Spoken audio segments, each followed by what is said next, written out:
Good morning or afternoon, boys and girls. This is Mr. Paul here, and I have a book to read with you called A Snowman for Little Bear. But before we read it, let's review what are the parts of a book. This is called the what? A cover. That's correct. This is the cover of the book.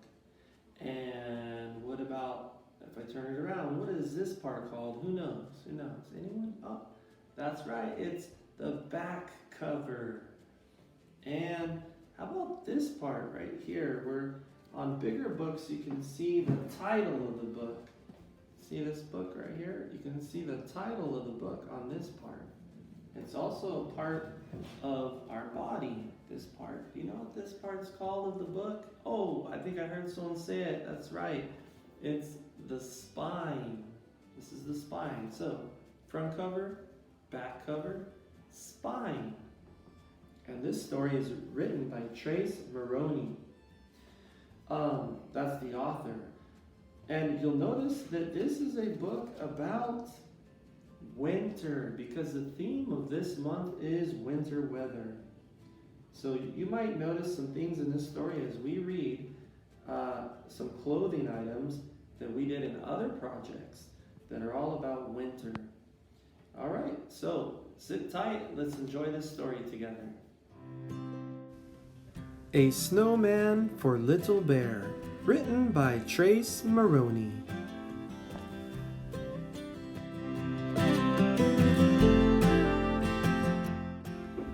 Deep in the woods on a cold winter's morning, Little Bear was snoozing and snoring, then stretching and yawning, when something caught her eye. A big fluffy snowflake floated gently past her window. The first snow had arrived. She squealed with excitement. No one loved snow more than Little Bear. As fast as barely possible, she put on a woolly hat with a pom-pom on top, a stripy scarf, a snuggly coat, some snow boots, and finally mittens. Then she raced out the door into the soft, white snow.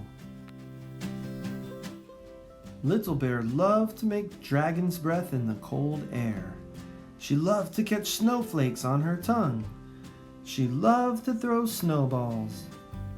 She loved to make footprints and follow others.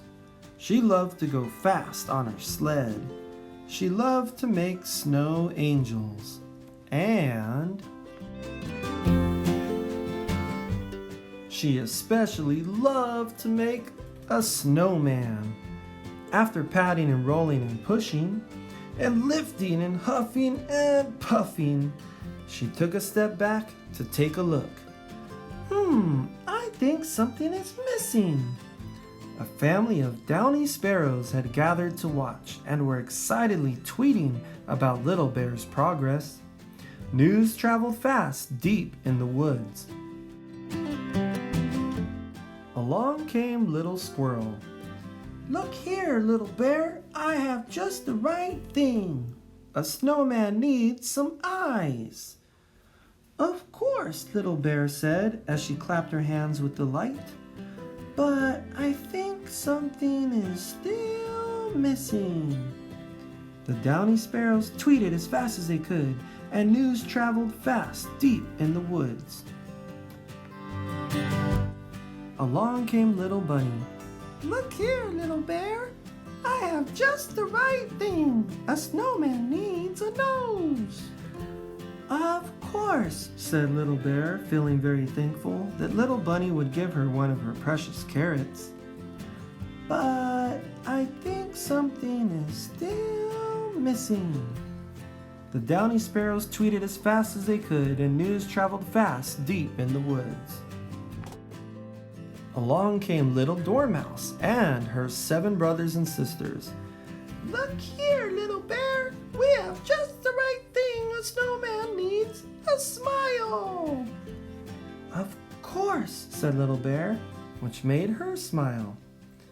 "But I think something is still missing.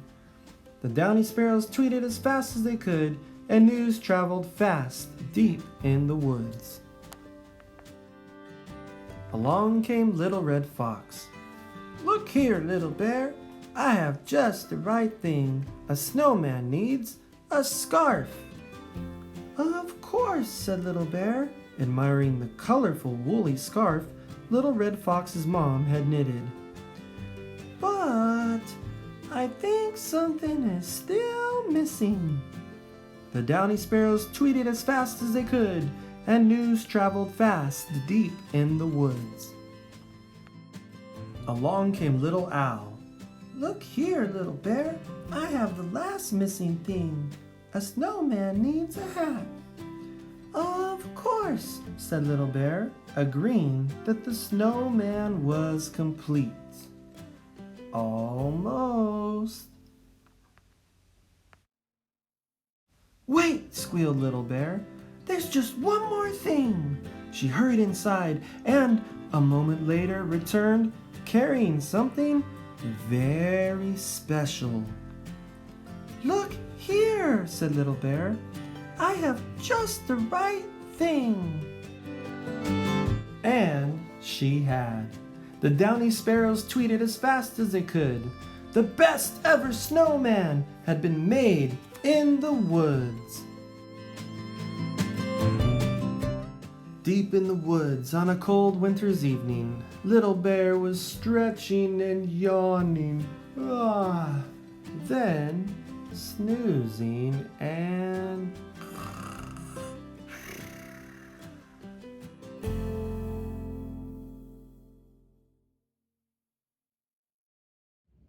The end. So that's our story, A Snowman for Little Bear. And boys and girls, have you ever made a snowman? Or have you ever been to the snow? It's pretty cold, but it's a lot of fun. And notice how everyone worked together to make something really beautiful and fun. Sometimes things are better when everyone contributes and everyone helps out to make something better. So we hope you enjoyed this story. See what you can do to work together to make something beautiful. Have a great day. See you later.